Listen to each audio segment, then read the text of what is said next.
Abra sua Bíblia. Na segunda carta de Paulo aos Coríntios, estamos em continuidade com o texto que começamos na semana passada. Capítulo 4, lemos até o versículo 12, explanamos até o versículo 12 na semana passada, e hoje nós estaremos dando sequência a esse texto, indo até o capítulo 5, verso 1, do 13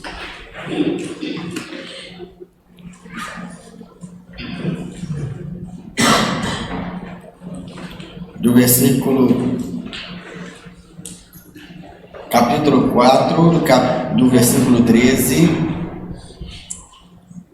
até o 5, verso 1.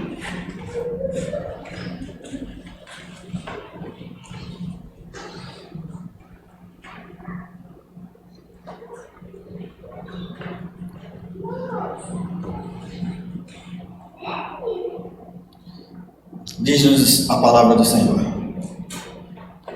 Tendo, porém, o mesmo espírito da fé, como está escrito, eu criei, por isso é que falei. Também nós cremos, por isso também falamos. Sabemos que aquele que ressuscitou o Senhor Jesus também nos ressuscitará com Jesus e nos apresentará convosco. Porque todas as coisas existem por amor de vós, para que a graça, multiplicando-se, torne abundantes as ações de graças por meio de muitos, para a glória de Deus. Por isso não desanimamos, pelo contrário, mesmo que o nosso homem exterior se corrompa, contudo o nosso homem interior se renova de dia em dia. Porque a nossa leve e momentânea tribulação produz para nós eterno peso de glória acima de toda comparação. Não atentando nós nas coisas que se veem, mas nas coisas que se não veem. Porque as que se veem são temporais, e as que se não veem são eternas. Sabemos que se nossa casa terrestre deste tabernáculo se desfizer, temos da parte de Deus um edifício não feito por mãos, eterna nos céus. Palavra do Senhor para a nossa edificação.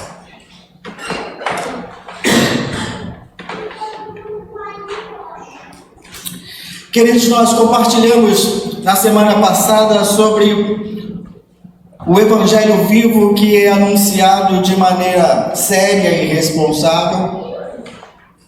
Falamos também do que Paulo utiliza como, e para efeito de comparação, o corpo humano do crente que serve ao Senhor como vasos de barro, utensílios frágeis, que se deteriora e como fraco precisa de cuidados, que tem em si o conteúdo, a excelência da palavra, a presença do Espírito de vida, da palavra de vida que comunicamos para a salvação de todo aquele que crê. Falamos da importância de entendermos-nos privilegiados, de sermos o recipiente de algo tão precioso, aquilo que Paulo chama de excelência, do tesouro em vasos de barro. Explicamos ainda que o mensageiro não é maior do que a mensagem, mostrando a importância de entendermos que esse privilégio que recebemos de compartilharmos da experiência de servirmos ao Senhor, Deus poderia realizar independente de nós. Hoje nós falamos no grupo de discipulado e tem sido um momento de experiência muito bom, e estávamos falando sobre algo que é muito peculiar à teologia reformada, falando sobre os atributos incomunicáveis de Deus.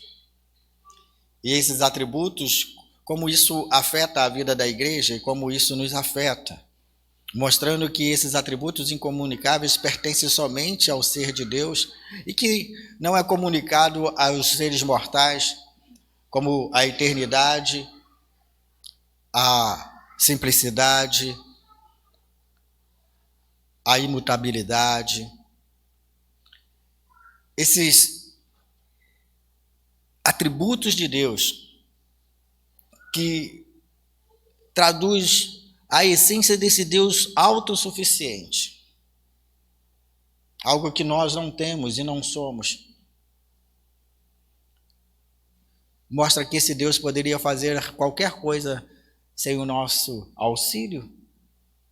Muitas vezes nos julgamos importantes demais, mas, queridos, Deus pode tudo, até se nós não estivermos disponíveis para a sua obra. Mas é um privilégio sermos vasos de barro, cujo conteúdo é a excelência da graça de Deus, a presença de Deus em nós, a excelência, esse tesouro tão tremendo, que nos coloca em condição de sermos cada dia mais gratos ao Senhor por esse privilégio de compartilhar do seu reino. Hoje, nós vemos o texto em continuação falando do passo de fé que nós tomamos ao seguir essa palavra e da forma como nós nos mantemos na nossa caminhada, como isso deve fazer parte da nossa vida como uma coisa que nos impulsione para frente, como um fator que nos motive a cada dia estarmos diante do Senhor. E essa motivação aumente a cada dia que comparecemos diante do Senhor, porque assim como Paulo entendeu que o seu ministério não era algo da sua vontade, e que se dependesse da sua vontade ele já teria desistido há muito tempo, porque ele sofreu por conta da sua fidelidade a Deus, nós também entendemos, queridos, que a nossa caminhada muitas vezes vai contra as nossas motivações, nossas vontades, mas que Deus nos sustenta para sermos seus servos queridos e amados, que Ele comprou com o sangue do seu próprio Filho Jesus. É privilégio, mas essa caminhada de fé que nos sustenta, nos coloca diante de desafios que, desde o versículo 13, nos impulsionará a uma verdade estabelecida na sua palavra e nos fará refletir do quão é importante que essa fé nos mantenha seguros em tempos de adversidade. Paulo utiliza o termo do Salmo 116 para falar dos momentos aflitivos da sua caminhada cristã. Que qualquer um de nós, sinceramente falando, queridos, desistiríamos no primeiro sofrimento do apóstolo Paulo, de caminharmos nessa seara da obra de Deus, se nos fossem imprimidos essa perseguição pelo amor e o nome de Jesus. O salmista, no Salmo 16, ele faz uma comparação de que o sofrimento muitas vezes faz com que ele afirme o seu ponto de fé, ele afirme o testemunho da sua fé, dizendo: "Criei, por isso falei", mas é um momento de adversidade. Paulo agora usa o momento de sofrimento como uma oportunidade de crescermos, uma oportunidade de crescimento, fazendo-nos entender, queridos, que sofrimento muitas vezes não é algo que nos impede de estarmos a passos largos para o caminho da salvação, mas pode se tornar um instrumento para que possamos crescer e confiar na graça suficiente de Deus. Falávamos hoje pela manhã do quanto as pessoas às vezes olham para uma situação adversa e atribuem isso a tudo um pecado, atribuem isso a algo que nós possamos cometer como ofensa a Deus, e parece que isso é o resultado do nosso pecado. Quantas vezes a graça de Deus nos coloca em momentos de provações para mostrar que o seu sustento, a sua proteção está conosco. Quantos vales da sombra da morte passamos, irmãos, e chegamos do outro lado com o Senhor? Por quantas agruras passamos na nossa caminhada e achamos que isso muitas vezes deveria nos fazer parar. E porque continuamos, o que nos motiva, senão uma fé viva? Comentávamos na semana passada que essa fé ela não é algo que passa pelo evento da experimentação. Não é a certeza que muitas vezes nós temos por algo que vemos. Mas essa fé é algo experimentado no nosso coração. Os resultados são práticos na nossa vida e na vida daqueles que servem ao Senhor. É um ato de fé, uma certeza viva, uma esperança que nos alegra, que nos impulsiona para o nosso alvo. O apóstolo Paulo tem essa colocação, e o mesmo termo que ele usa, nós cremos, por isso falamos.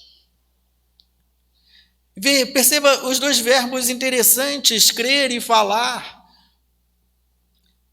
Trata-se de uma convicção, queridos, de uma mensagem acompanhada por algo que nos impulsiona a servir ao Senhor, com a certeza de que estamos debaixo dos seus paternais cuidados. Aprendemos muitas vezes, e isso é muito comum nós dizermos, né? Você pega entre profissionais e profissionais uma situação em que necessite da intervenção desse profissional e você pergunta ao profissional como que a gente resolve isso. O profissional que disser para você, eu acho, você confia? Mas o profissional que chega para você, não, tem que fazer isso, e o resultado vai ser esse. Esse você confia. Porque quem acha é um aventureiro. Quem tem certeza, quem tem convicção, vai entregar um bom resultado. O que Paulo está dizendo é exatamente isso. A nossa crença gera em nós o testemunho de fé, a declaração apostólica de que servimos a Deus.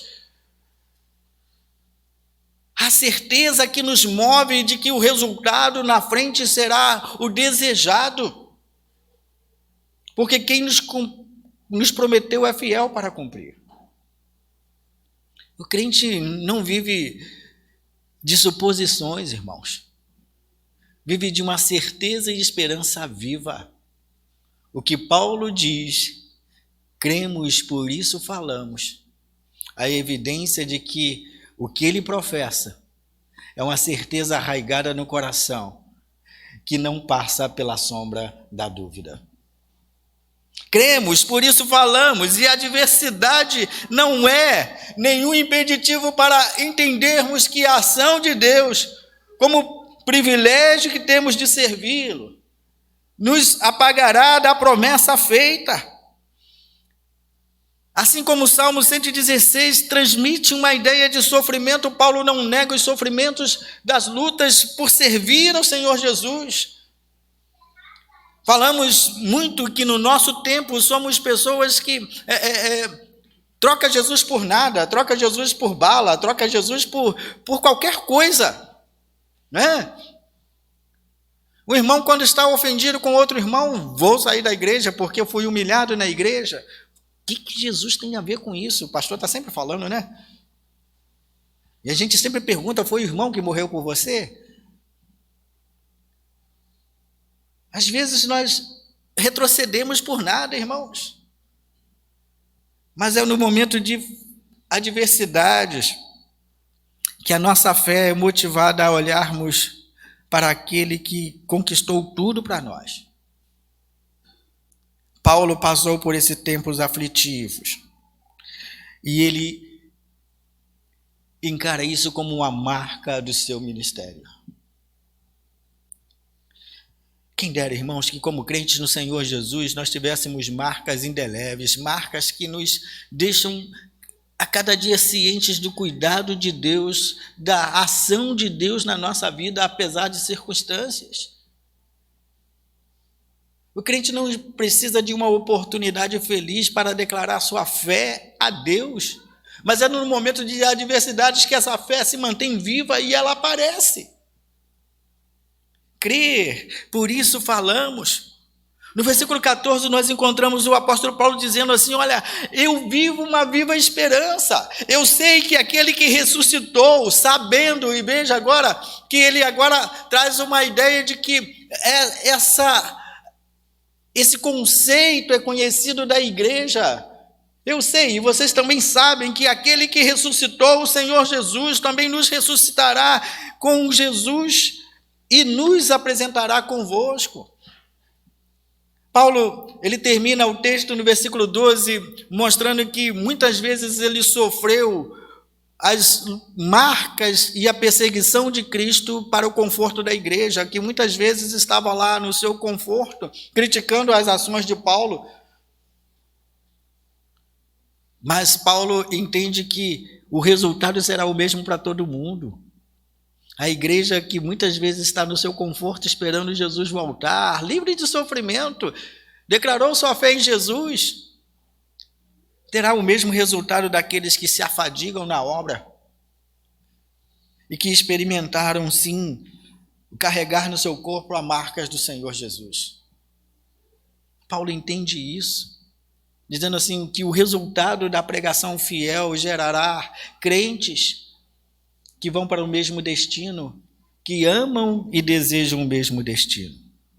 Paulo declara que a ressurreição do Senhor Jesus é a primícia que nos dá a esperança de ressuscitarmos com Ele em glória. O peso da glória que nos mantém vivos numa fé viva, de certeza e não de dúvidas. Paulo agora aponta que a igreja é objeto desse amor, desse ardor missionário, desse ardor ministerial, que passa sim por sofrimentos e lutas, por amor a Deus e por causa do seu povo, por causa da igreja. Esse é o versículo 15, ele dizendo sim, por todas essas coisas existe por amor de vós. A igreja que muitas vezes está pesando e buscando resultados práticos da liderança, daquele que está à frente, que espera que ele gere resultados. Queridos, como servos do Senhor, que muitas vezes estamos liderando a igreja do Senhor, nós não negamos a realidade de que muitas vezes somos solitários no nosso pensamento, no nosso sofrimento. A igreja, cada pessoa, cada membro dessa igreja passa pela mente do pastor quando o pastor está orando. Cada pessoa passa pela lembrança do pastor quando o pastor está orando. Muitas lágrimas vertidas na madrugada sem compartilhar com a esposa, sem compartilhar com a família. Esse é o peso do ministério. Mas tudo isso é passageiro na promessa da glória que nos está reservada. Paulo tem essa consciência de dizer, é por causa de vós, que muitas vezes nós sofremos, nós nos expomos, nós nos colocamos em situação de perigo, de adversidades, mas é para que tenha um fim proveitoso, é para que vocês, entendendo a graça de Deus, recebendo a graça de Deus e multiplicando aqueles que declararão a sua fé em Deus, gerem em ações de graças por meio de muitos para a glória de Deus. As conquistas dos ministérios, queridos, são frutos que Deus se encarrega de trazer até nós. Como pastor, seria muito agradável dizer que seria importante que minhas palavras pudessem convencê-lo de amar e servir ao Senhor com toda a dignidade e que isso te motivasse a caminhar, a ser um crente diferente, a ser um crente melhor. Mas eu não tenho poder para isso. Eu não posso gerar o resultado desejado muitas vezes de vocês. É Deus quem realiza. Lembre, somos vasos de barro. Na excelência do poder da glória de Deus que reside em nós. Somos recipientes. É Deus agindo por meio de nós. Há louvor e glória e ação de graças a Deus por sermos meros instrumentos na mão de Deus.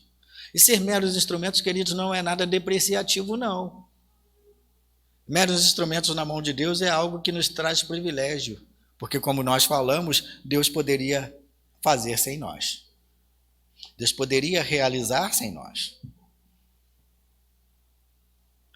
Então, não é depreciativo quando nós usamos o termo que somos meros instrumentos. Para nós, é algo de muito privilégio, que nos faz sentir privilegiados por Deus nos tornar participantes deste ministério.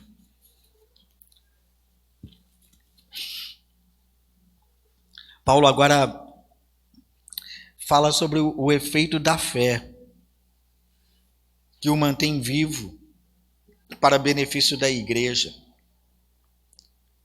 O versículo 16 passa agora sobre os efeitos desse resultado de fé prático, que considera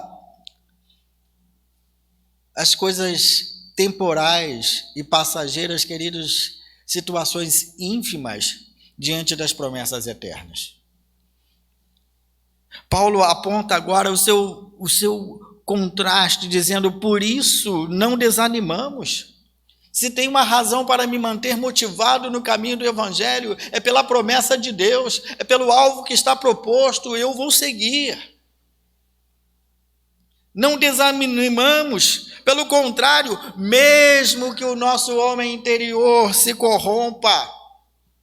Paulo está falando sim de situações de perigo, e muitas vezes se expõe por pregar o Evangelho de fé, o Evangelho de vida. Contudo, o nosso homem interior se renova de dia em dia. Mas há um outro significado, queridos. Muitas vezes, pelo nosso labor, nos cansamos, e isso é algo do nosso corpo, da nossa estrutura.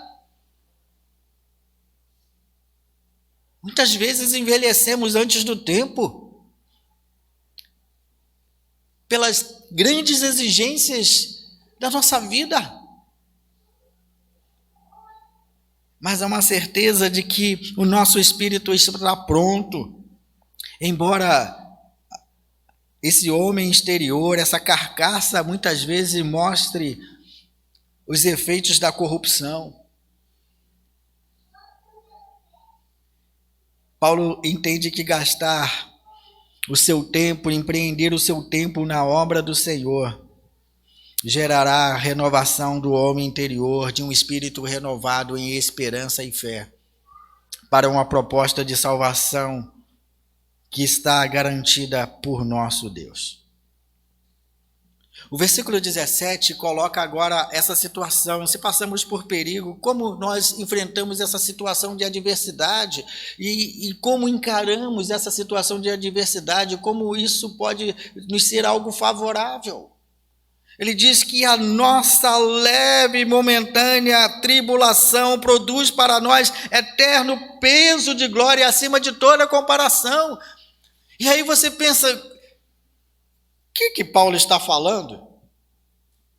Leve e momentânea provação? Quantas vezes, queridos, e falamos sobre isso, né? Já falamos sobre isso nessa pregação, que a nossa caminhada não passou pela experiência do primeiro prego no dedo para, muitas vezes, retrocedermos da nossa fé. Mas quando Paulo está citando leve e momentânea tribulação, ele está se lembrando, por exemplo, do que aconteceu lá em Atos 16. Ele está pregando numa cidade. E depois da sua pregação e ter alcançado muitas vidas naquele lugar, ele e Silas são levados para a cadeia. Ao chegar naquela prisão, eles são amarrados em tronco. uma prisão de segurança máxima, onde seus braços eram amarrados e seus pés eram amarrados no tronco, para que eles não pudessem se mover, não tivessem possibilidade de fugir.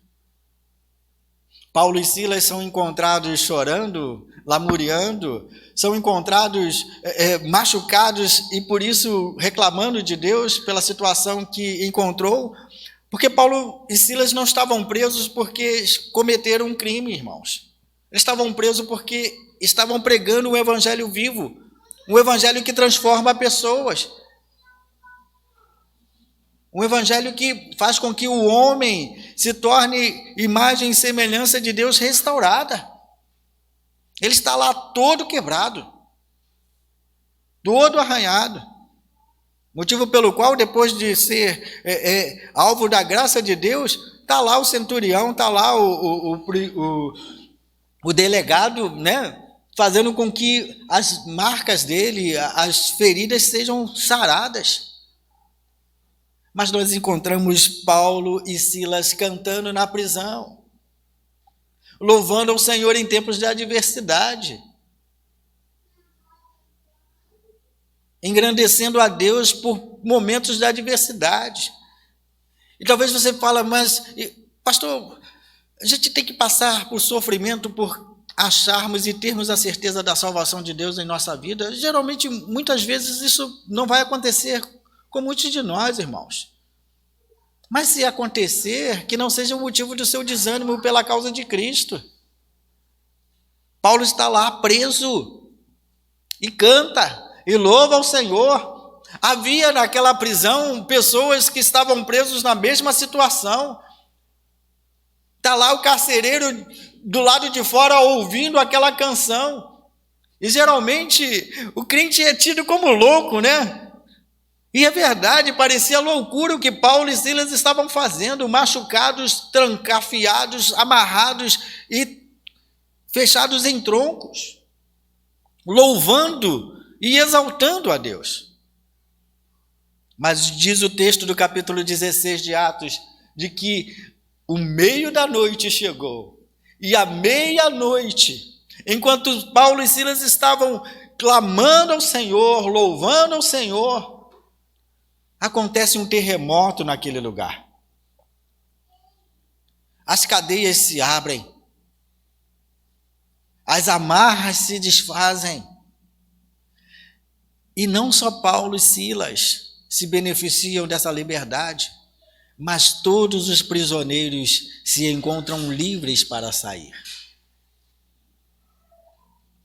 O desespero do carcereiro é grande e ele diz, olha, eu prefiro morrer aqui do que ser sentenciado pela vergonha de deixar prisioneiro fugir. E ele pega a sua espada e tenta se matar. Paulo, diante do evangelho vivo e transformador, diz, olha, não te faça nenhum mal, porque nós estamos aqui.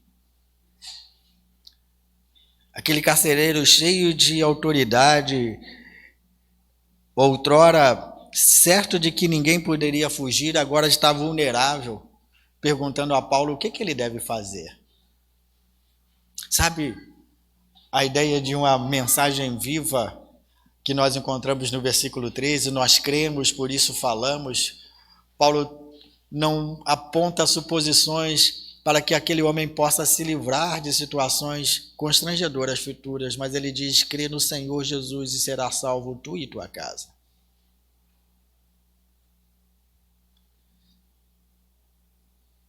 Esse é o leve e momentâneo peso da provação. Situações de riscos. Um dos primeiros episódios que Paulo passa para pregar o evangelho, queridos, ele é moído. E o texto diz que ele foi deixado semi-morto, quase morto. Foi pego pelos discípulos, levado para casa, tratado. Mas Paulo sacudiu a poeira e voltou para o mesmo lugar onde ele estava pregando o evangelho, se expondo novamente a tomar uma surra das autoridades.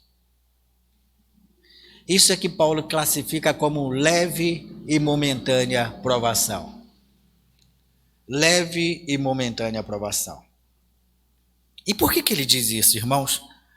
Porque não há peso e não há comparação com o que nós recebemos como promessas de Deus, de uma ressurreição que nós também nos apresentaremos diante de Deus, de um espírito pronto. E embora o nosso corpo exterior possa estar sofrendo os efeitos da corrupção, teremos um dia em que nos apresentaremos diante de Deus, e o nosso corpo será revestido de glória semelhante ao do nosso Senhor Jesus. Lugar onde as lágrimas cessam, as dores passam, e a alegria e gozo renovado na presença do Senhor na eternidade.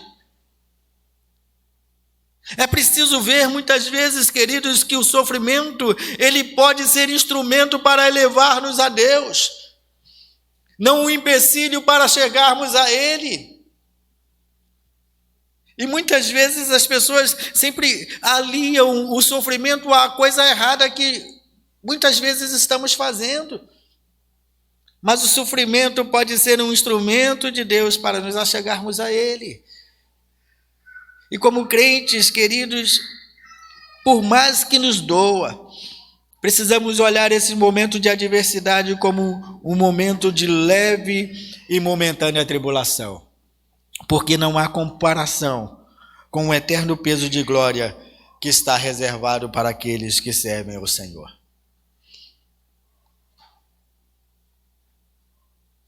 Paulo aponta agora a certeza que nós dissemos lá no início, que a fé, ela não é produto de coisas experimentadas, mas que ele está afirmado lá em Hebreus capítulo 12, verso 1, dizendo que a fé é a convicção das coisas que se não veem e a certeza de coisas que se esperam.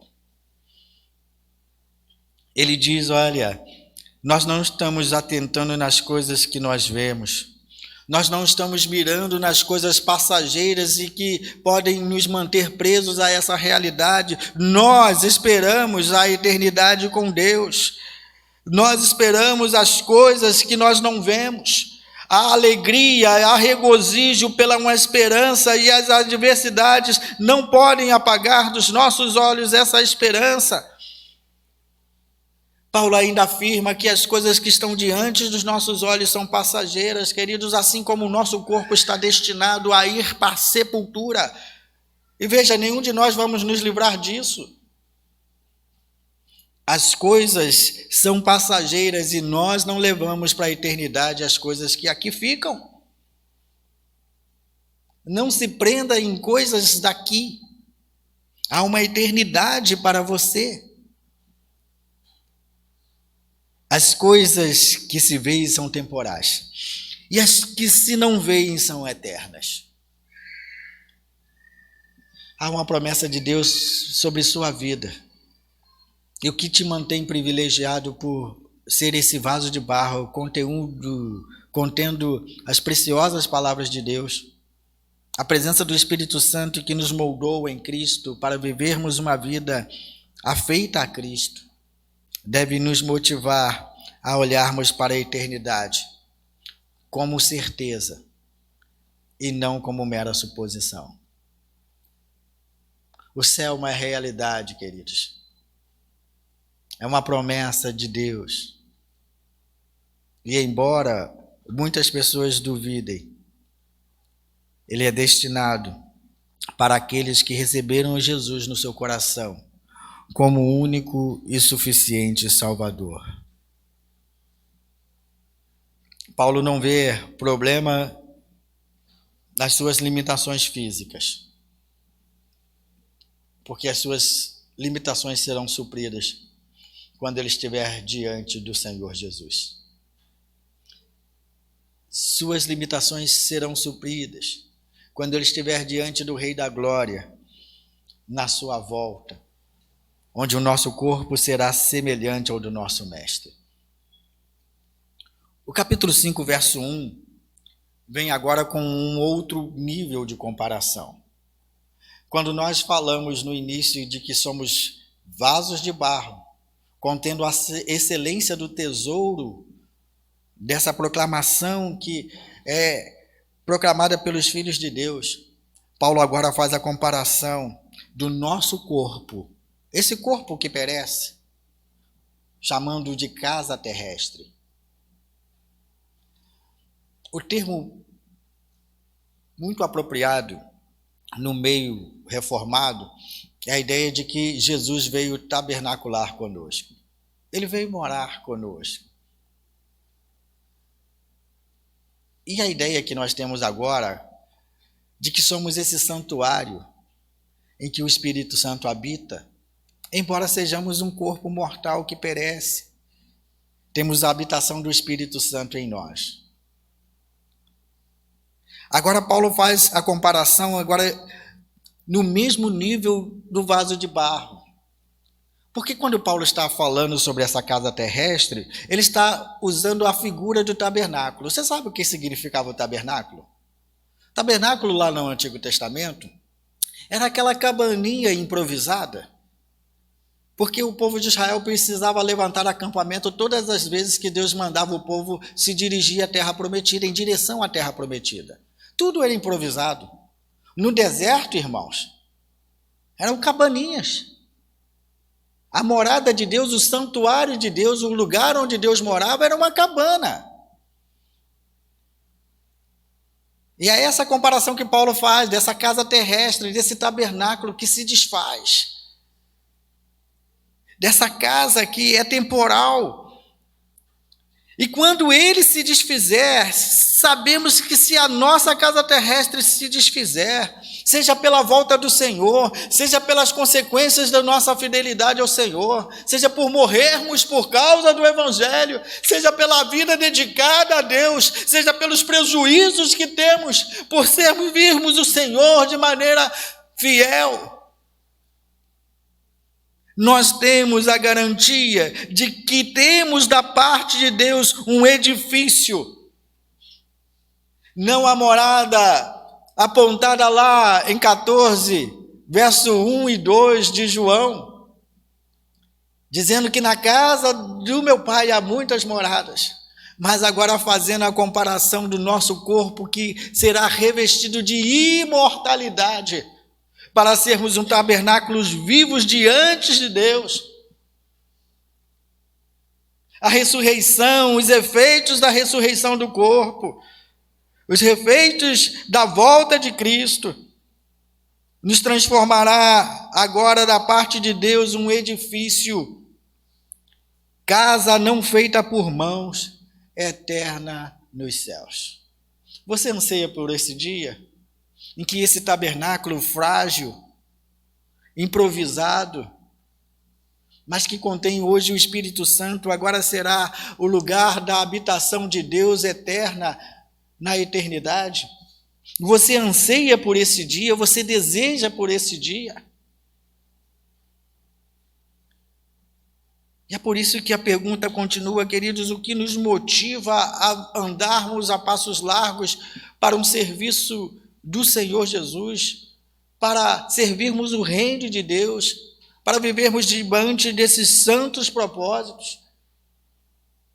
Somos vasos de barro, contendo a excelência do poder de Deus, mas somos um tabernáculo improvisado que um dia irá se desfazer, seja por meio natural, ou seja pela volta de Jesus, ressuscitaremos em glória. Seremos um edifício que não mais será destruído. Seremos um edifício semelhante ao corpo do Senhor Jesus. E isso deve nos trazer a esperança e a alegria de uma salvação, uma fé viva, que não nos coloca diante de meras suposições, mas uma certeza viva de que vai acontecer exatamente como Deus nos prometeu. A igreja que louva, que adora, a igreja que ora, a igreja que faz o ministério da pregação, deve estar arraigada nesse sentimento de que o que fazemos para a glória de Deus aqui é um mero ensaio. Porque na eternidade será um tempo de estarmos diante de Deus, sendo o edifício uma casa que não mais perece. O Deus que veio tabernacular conosco, veio com o propósito de nos levar para Ele, para que onde Ele estiver, estejamos nós também. Viver essa certeza, amados, deve nos tornar melhores crentes. Viver essa certeza deve nos tornar melhores servos. Viver essa certeza, queridos, deve nos trazer a sensação e a consciência de que Deus poderia fazer tudo sem nós. Mas Ele nos utiliza como instrumentos frágeis, imperfeitos, para moldar-nos a efeito de uma eternidade que não conhecerá destruição e corrupção. Viva essa esperança. Viva para a glória de Deus. O evangelho que pregamos é uma transformação do homem aqui, diante de um mundo decaído, e que sofremos todas essas espécies, morremos como qualquer ser humano, vivemos como qualquer ser humano, passamos pelas provações como qualquer ser humano. Mas se a nossa esperança não nos diferenciar, nada terá mudado em nós. Vivemos a esperança do céu, porque recebemos o Senhor Jesus como Salvador. O resultado da sua morte também resulta na morte da igreja para o mundo. Assim, a sua ressurreição em vida, nos legando vida abundante, nos faz olhar para a eternidade, onde tudo aqui, e mesmo que tudo aqui seja passageiro, temos a garantia de não mais sofrermos a intempérie do tempo que nos envelhece. Vivermos momentos aflitivos que nos fazem chorar. Sentirmos dores que gostaríamos de nos livrar. Porque lá na eternidade não há choro, não há dor, não há corrupção.